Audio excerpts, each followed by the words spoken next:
cooking today? Oh, well, it's Mother's Day is coming up, and I wanted to make something special for my mom. So I made her stink bug ice cream float and some termite cookies. Yay, I love stink bugs. And I love ice cream, mon ami. I love anything stinky. And I love anything frozen. Let it go, let it go. Not that kind of frozen, silly. Oh, yes, ice cream. You know, in Europe, we call that gelato, mon ami. Oh, I love gelato. I even made my mother a dynamite Mother's Day card. Would you like to try some of my treats? No thanks. How about you tell me about your card? Oh, well, I took a poster board and I folded it in half and wrote a letter inside to my mom. It says, "Dear Mom, thank you for teaching me how to fly, catch insects, and bake fabulous recipes. You are so beautiful and I love you." And then I put a piece of aluminum foil on the inside. You see it? I do. That's a fabulous idea. Yes, so that when she opens it up, she can see just how fabulous she looks. I'm sure she looks just like you. Oh, we're twins. That's a great card. And kids, you can make your mom or your grandmother a card just using paper, construction paper, just things you have around the house, crayons, and write a nice message of your own inside. That's a great idea, Julia. Thank you, thank you. Well, Julia, do you think Stuart will get home by Mother's Day? I sure do hope so. I'm sure he'll be on any kind of wild adventure, but I hope he makes it home. I hope so, because these are the last two chapters, kids. We're going to find out where Stuart is today. So chapters 14 and 15. Let's find out what's going to happen to Stuart. I will take a Coke float later. Oh, yes, I shall make you one. Maybe not with termites. Are you sure? They're really good. No, Add a little crunch. No thanks. Just Coke and ice cream would be great. Okay, let's get back to Stuart. Chapter 14, an evening on the river. When Stuart arrived at his campsite by the river, he was tired and hot. He put the canoe in the water and he was sorry to see it leak badly. The birch bark at the stern was held together by a lacing and the water was leaking in. The canoe was half full of water. "Oh no," said Stuart, "I've been swindled." He'd paid 76 cents for a canoe to find it had only leaked. Oh no, he kept repeating. Then he bailed out his canoe and hauled it up on the beach for repairs. He knew he couldn't take Harriet out in a leaky boat. She wouldn't like that. Oh, no. No, have you ever ridden in a canoe? I have ridden in a canoe. Did it leak? No, thank goodness. Yes. We're on the Buffalo River. Tired though he was, he climbed a spruce tree and found some spruce gum. With this, he plugged the seam and stopped the leak. Spruce gum is really sticky. Even so, the canoe turned out to be a cranky little craft. If Stuart had not had plenty of experience on the water, he would have gotten into serious trouble.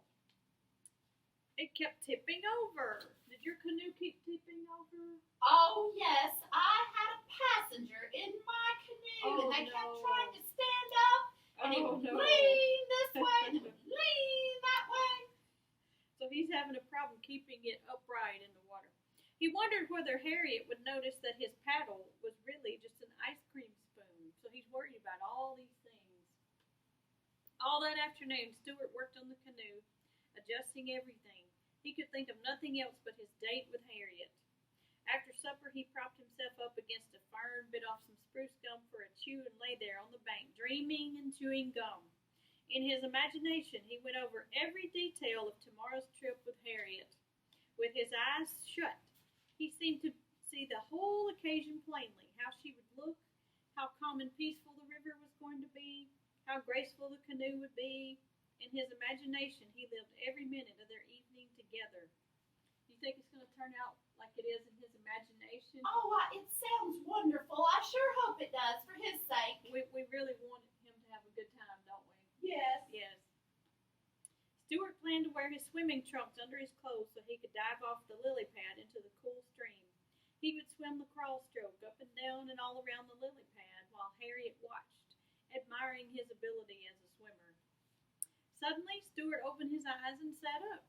He thought about the letter he had sent, and he wondered if it had even been delivered to Harriet. So what does this mean? She might not even be coming. She might not even have gotten the letter, may not even be coming, so now he's starting to worry about that. But soon he drifted off to sleep. The next day dawned cloudy. Stuart had to go up to the village to have the oil changed in his car, so he hid the canoe under some leaves, tied it to a stone, and went off on his errand, still thinking about Harriet and wishing it were a nicer day. The sky looked rainy. Stuart returned from the village with a headache, but he hoped it would be better before 5 o'clock. He was really nervous.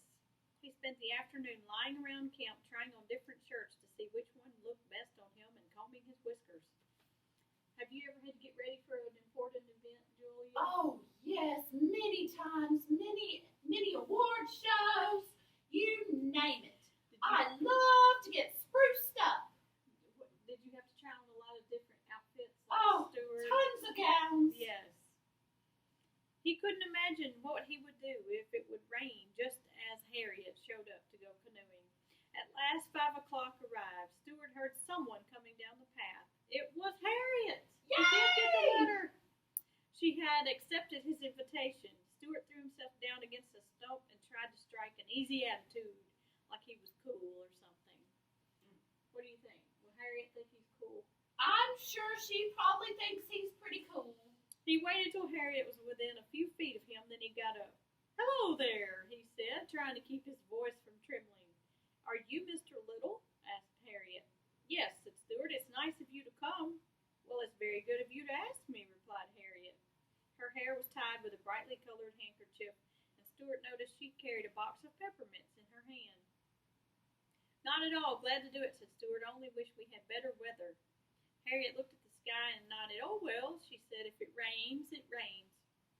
So Harriet doesn't seem like she's worried about the weather. That's a good sign, isn't it? Yeah, she's got a go with the flow attitude.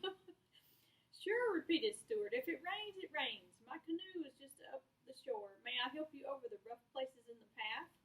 Okay, now here's a picture. And you see how tall the grass is. And Stuart's trying to, strike a pose here and look really cool while Harriet's walking down the path.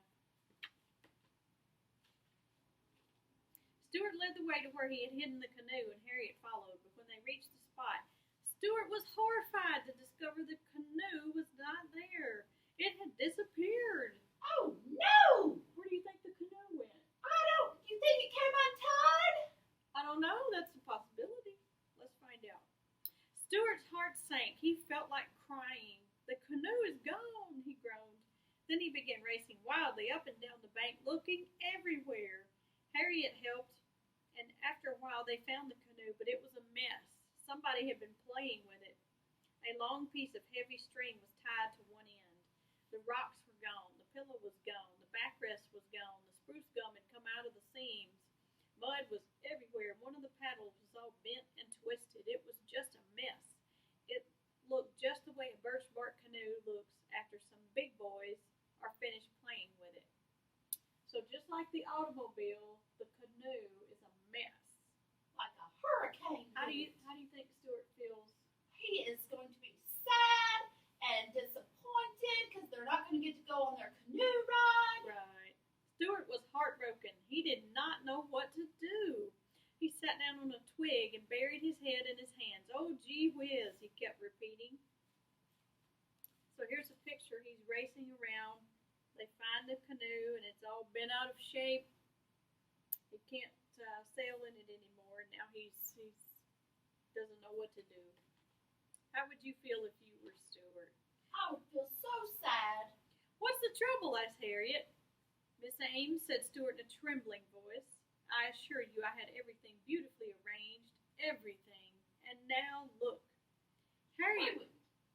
Harriet was for fixing the canoe up and going out on the river anyway, but Stuart couldn't stand that idea. He said, "It's no use. It wouldn't be the same." So what do you think? Do you think they should do what Harriet suggested? I think so. I think she she had a good idea. Well, suggested Harriet, couldn't we just let it hang over in the water and trail along after us? Stuart looked at her in despair. Did you ever see an Indian paddling along some quiet, unspoiled river with a great big piece of long rope dragging? He asked. We could pretend we're fishing, said Harriet, who didn't realize that some people are really fussy about boats. I don't want to pretend I'm fishing, cried Stuart. Besides, look at all that mud. Look at it. He was screaming now.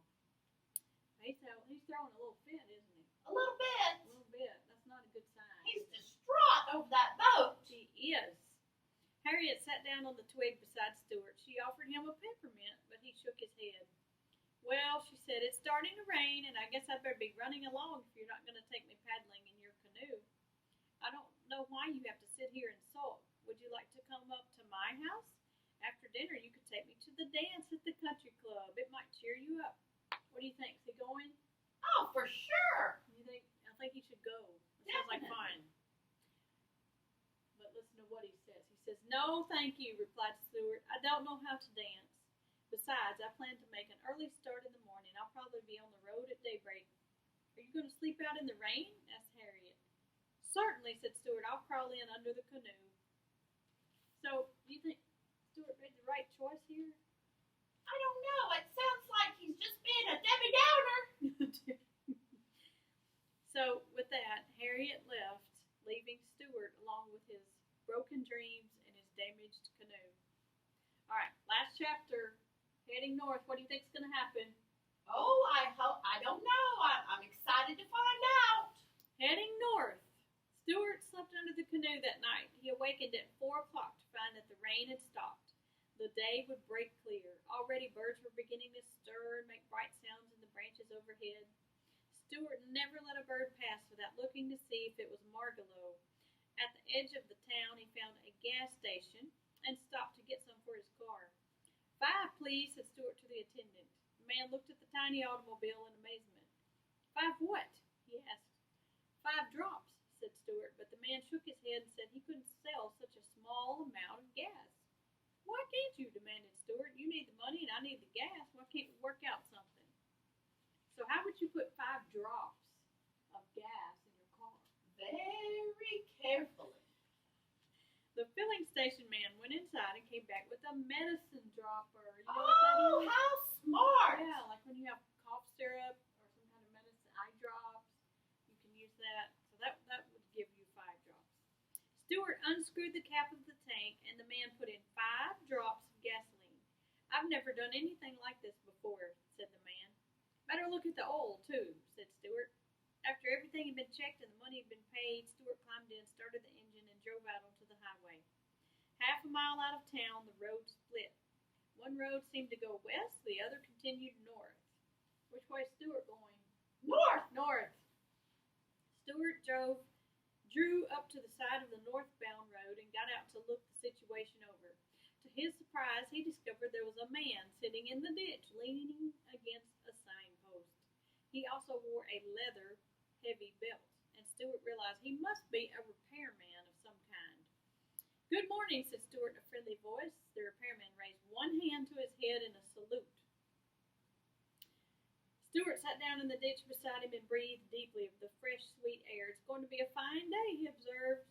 Yes, agreed the repairman, a fine day. I'm looking forward to climbing my poles. Okay, so when you go down the road, you see these tall poles with these wires on there. You know what I'm talking about, Julie? Yes, the electrical poles, the Yeah. telephone poles. Did you ever sit on any of those wires? I have before. Yeah, so you can see a lot of birds on those. I wish you fair skies and a tight grip, said Stuart. By the way, do you ever see any birds at the top of the poles? Yes, I see birds in great numbers, replied the repairman. Well, if you ever run across a bird named Margalo, I'd appreciate it if you drop me a line. Here's my card. Describe the bird, said the repairman, taking out pad and pencil. Brown with a little yellow. Know where she comes from? Asked the man. She comes from fields once tall with wheat, from pastures deep in fern and thistle. She comes from vales of meadow sweet, and she loves to whistle. Can you whistle, Julia? Not very well. The repairman wrote it all down briefly. Fields, wheat, pastures, fern, thistle. Enjoys whistling. Then he put the pad back in his pocket and tucked Stuart's card away in his wallet. I'll keep my eyes open, he promised. Stuart thanked him. They sat for a while in silence. Then the man spoke. Which direction are you going? North, said Stuart. North is nice. I've always enjoyed going north. Of course, southwest is a fine direction, too. Yes, I suppose it is, said Stuart. And there's east. I once had an interesting experience on the east coast. Do you want me to tell you about it? No, thanks, said Stuart. The repairman seemed disappointed, but he kept right on talking. There's something about north that sets it apart from all other directions. What's your favorite direction, Julia? South. I love to go south where it's warm, where there's beaches, lovely lush trees. A person who's heading north is not making any mistake, in my opinion, said the man. That's the way I look at it, said Stuart. I'd rather expect that from now on I should be traveling north until the end of my days. Worse things than that can happen to a person, said the repairman. Yes, I know, answered Stuart. Following a broken telephone line north, I've come upon some wonderful places, continued the repairman, and then he described them all in great detail. I know fresh lakes in the north undisturbed except by fish and hawk, and of course by the telephone company, which has to follow its nose. I know all these places well. They are a long way from here, don't forget that, and a person who's looking for something doesn't travel very fast. That's perfectly true, said Stuart. Well, I guess I better be going. Thank you for your friendly remarks. Not at all, said the repairman. I hope you find that bird. Stuart rose from the ditch, climbed in his car, and started up the road that led toward north. The sun was just coming up over the hills on his right. As he peered ahead into the great land that stretched before him, the way seemed long. But the sky was bright, and he somehow felt he was headed in the right direction. So, that's the end. Oh! Did that end the way you thought it would? No, it didn't. But I know that Stuart is going to be on many more adventures no matter what direction he heads in. But I know he better go to his mom's on Mother's Day first. That's right. Kids, don't forget to make a card for your mom or your grandmother for Mother's Day. They will really, really love it. Duck and Penguin, do y'all have any thoughts about how the story ended? Well, I like that little mouse, Stuart. I liked him too. I think he is a wonderful character. Oh, definitely, I agree. Will he ever find Margalo? I sure hope so. Kids, keep reading. If you like Stuart Little, you can find other books like this in your library, and you can also have digital libraries on your computers that you have access to now. So with that, we will say goodbye. Yes, and keep reading.